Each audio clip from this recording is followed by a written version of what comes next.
Hello, everyone. It's been a crazy few weeks for me, so I haven't really been that active on YouTube. In the For the July 4th weekend, I actually was sick with the flu or cold or something, where I really was not in the mood to celebrate July 4th. And actually, I had a job interview on July 3rd, which was a Monday. I remember I was so sick. I had to use this. Can we, does it show? I don't know. Cold and flu medicine. That's what it is. Cold and flu medicine. You put the liquid into a little cup. You fill up the cup to the I think 2 or 3 tablespoons. I don't know. I'd have to look at the instructions again. So I took that right before my job interview, but right before I left the house. I get there bit early, so then I go to get a. It was like really hot, and then because I was sick, my temperature was even hotter. So I got iced coffee. So I was wired on cough medicine and iced coffee. Good combo, right? I think so. So I took that, and I was like really sick, but the iced coffee made me focus a bit. So I took the iced coffee. I wasn't sure how I did during the interview for the job. I figured they were going to ask me all these star method questions. They asked me some, but mostly the job interview was like, they were just asking me, "Oh, are you good at this?" I'm like, "Yeah." So then I would try and answer it as if it was a star method question. Star is situation, task, um, something, something. I forget the exact, but the star method. Their questions were in job interviews where like they'll ask like, "Tell me a time when such and such happened," and basically you'd have to answer it like, let's say, "Tell me a time when you had an upset customer." So you have to tell them a time you had an upset customer and what you did to make it better. So I answered the question as if it was a star method question, even though I really dislike those questions, but I figured that's what they wanted to hear. So, long story short, there was one question which I really don't know how to answer, but I answered it best I could, and it turns out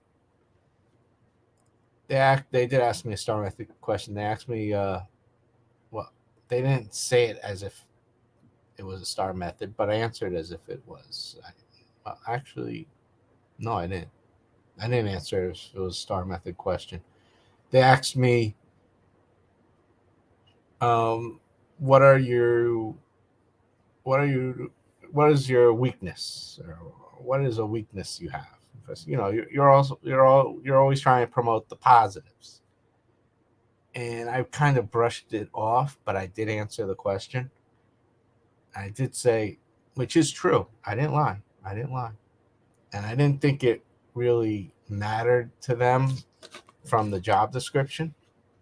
The weakness, I told them the truth. I have really poor handwriting. It's legible. It just is not neat. It's like doctor's handwriting, even though I'm not a doctor. They said that, well, everything here, we type everything. There you go.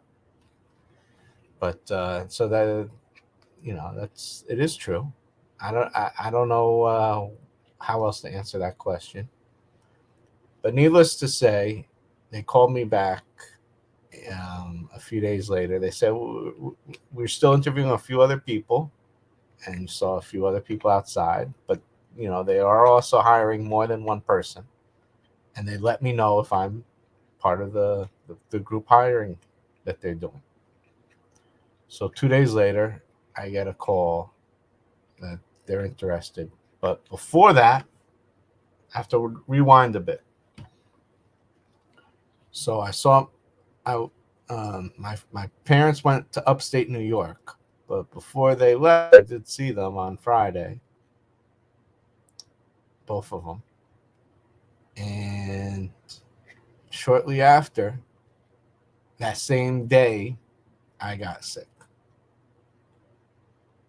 So I was sick all weekend, and then Monday I had that job interview, and I was sick like a dog for like 3 days.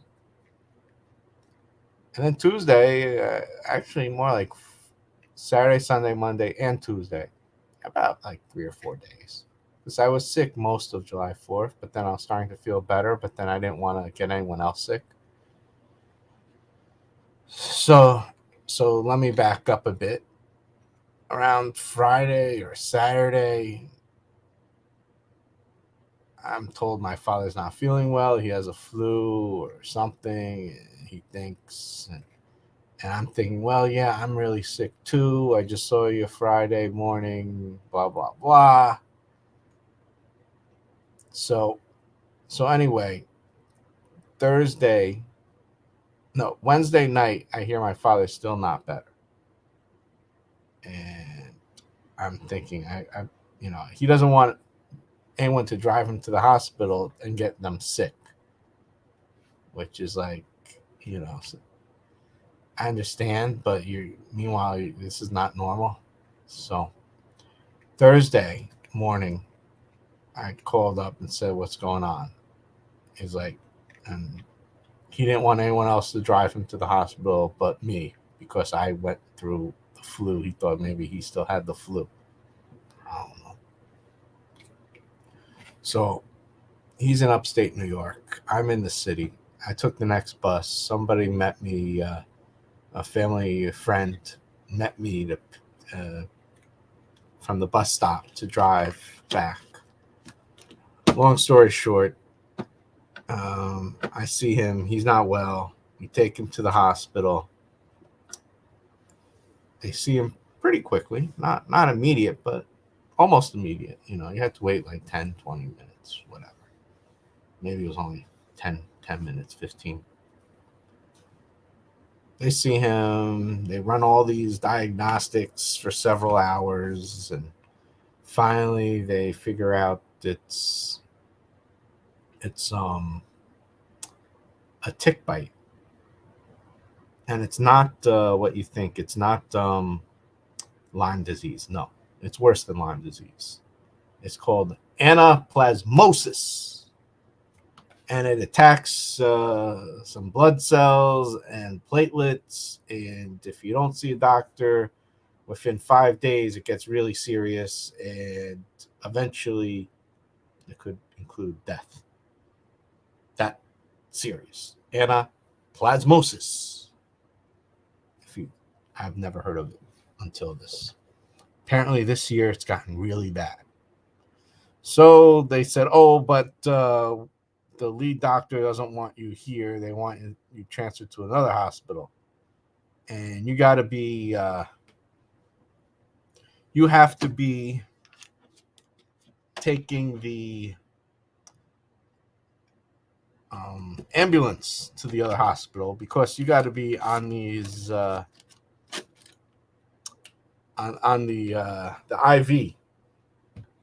But we want your family to wait here till the ambulance gets here." So we wait. Oh, it's delayed. It'll take another few hours. We wait, and then all of a sudden, see they decided to take him off the IV. So then we're like, wait a minute. You said he has to take an ambulance to get there because he needs to be on the IV. He said he had enough IV for now. So can we just drive him there? Wouldn't that be make more sense and then avoid us having to pay an ambulance fee, which is probably like who knows, $1,000, maybe more. Oh yeah, you can do that. So you know what we did? I drove him with my mom to the. We had to. By then it was like 12 o'clock or 12:30 in the morning. I didn't have any um, lunch. No dinner. I didn't have any dinner. I don't think I had lunch either. So we stopped at there was only two things open: Taco Bell or McDonald's. Choose your poison. We chose McDonald's. I really did not want to eat much, and neither did my mom. My father couldn't. Um, well, I think they were giving him stuff through IV, but he lost his appetite for several days. That was the other thing. So he really wasn't eating. So I split I'm pretty sure it was a 10-piece extra value meal for my mom. I really, she doesn't drink soda. I had the soda and I had some of the fries and some of the chicken. I really wasn't that hungry, and neither was she. It was so damn late. Plus, if I eat too late, if I eat a real full portion at night, I'll feel sick. That's just how I am nowadays. I used to be able to eat late a lot, but not anymore. As I digress. So we drop him off at the other hospital. He's there for a few days, and then he's able to come home. We got him home on Sunday. So it's like a whole week after July 4th, Sunday. So then the fa- so then that Sunday night we drive back to the city. There was and then the next weekend I had to help them with bringing a car in to get worked on. So I had to drive with another car to pick up my father to go back, and so that's why I was upstate the following weekend. And I decided to stay there all weekend since there was nothing going on. And then after that, after driving all the way back to the city, this is like a week after my father was out of the hospital, I try and get my mom out of the car because she needs help getting out of the car. She can barely walk. We're like, oh no. And then tried to get her up the stairs. She couldn't get up the stairs. I said two things. Either she goes to the hospital or a hotel. What do you choose? My father was hesitant on both. He thought maybe she can get lifted up. If he help lift her foot up the step, she'll be able to go up the step, and she couldn't. Finally, we decided, okay. He agreed she should go to the hospital. So we took her to the hospital. I got out of the car. We drove her because we had a car. And I went to the security guard, I explained the situation. He gave me a wheelchair to take right to the car that was parked outside, and we wheeled her in. That was on last Sunday. So then she was able to see a doctor. They run all these tests, and believe it or not, by around 12:30, I said to them, "Can I just?" Or 12 o'clock, I said to them, "Can I just, like 12 midnight? Can I just go home? You think she'll be here, or you think you're gonna send her home even though she can't walk?" I said, "Nah, she'll be here. You just go home." I said, "Okay." She wasn't yet assigned to her normal room that she'd be assigned to later. She was still in the emergency area in a little makeshift room. So they said, "Don't worry. She's admitted. Don't worry. You can go." So I went home. And as I walked, I was close enough where I could just walk home. So I walked home because the subway would have taken forever and it would probably be faster you to walk, though it was like close to home. So as I walk home, I see there's a immigration building. It's 12:30 at night. There's all these people camped out in front of the immigration building, waiting for an appointment the next day. Must have been like 50, 80 people, something like that. And I felt really, really sad because these are people trying to better their lives, become U.S. citizens or at least get a green card or something. And they're trying to do it the right way. They're not hiding. They're going to the government, going to immigration, trying to do it the right way. So I felt sorry. I hope they get what they needed that day. So I get home and everything. I go to sleep. Blah blah blah. Turns out she has UTI. If you want to look it up, look it up. I'm not sure YouTube likes me explaining certain words. So let's use the abbreviations UTI. You can Google it. It's a known thing. But she needs but in order for her to get better, she needs what you call as to get stronger. She needs therapy, occupational therapy, and the best way to do it is at a rehab center where they do it daily, not as an outpatient where you only get it like once a week or maybe twice if you're lucky. So they said rehab center, okay, but in order for in order for insurance to pay for a rehab center, you have to be in the hospital for 3 consecutive days, the full 3 days. So it's really 4 days because she got in there Sunday night. She got out Thursday. That's just how it is. In order for you to be able to do that, you have to be in the hospital 3 days. If they let you out early, then insurance doesn't pay for the rehab center. So it actually costs the way the whole system works is it ends up costing more to follow these regulations. Why? I don't know. It's just that's how it works. They see she's a senior, you can't just send her home. So we're gonna have to keep you in the hospital till Thursday. Okay. So she picks which one she wants, and then they sent her there. I personally thought she would have been better at a different rehab center that had more things readily on site, but she just wanted to willy nilly go with the reviews. So, okay, she chose a different one. And we've been to a few different rehab centers in the past with her, so she has her fair share of she's been to almost all of them in the city. It's kind of ridiculous, but well, she's been to like one, two, three. She's been to like now it's like 5 different rehab centers over the years that I can remember. She probably will tell me it's more than that. I don't know.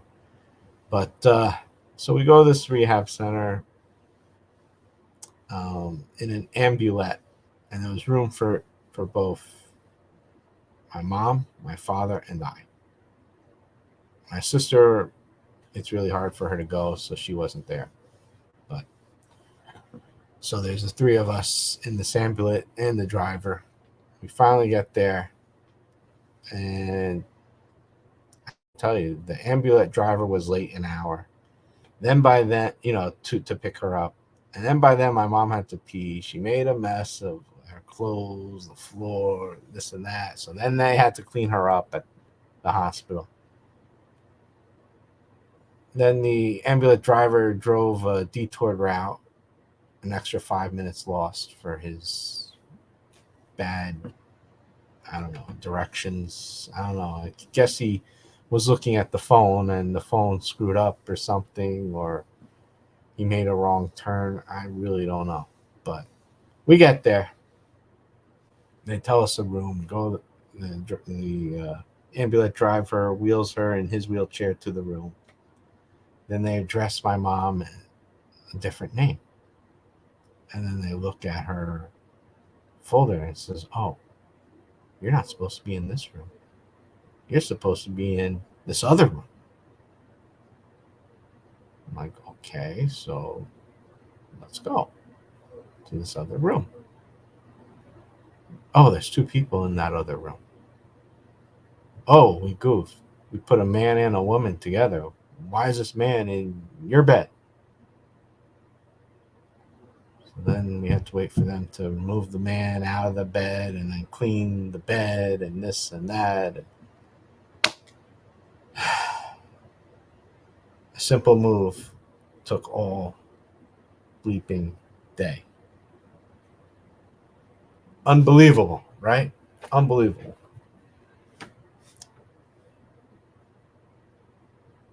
So that's where we are now. It's that happened on Thursday.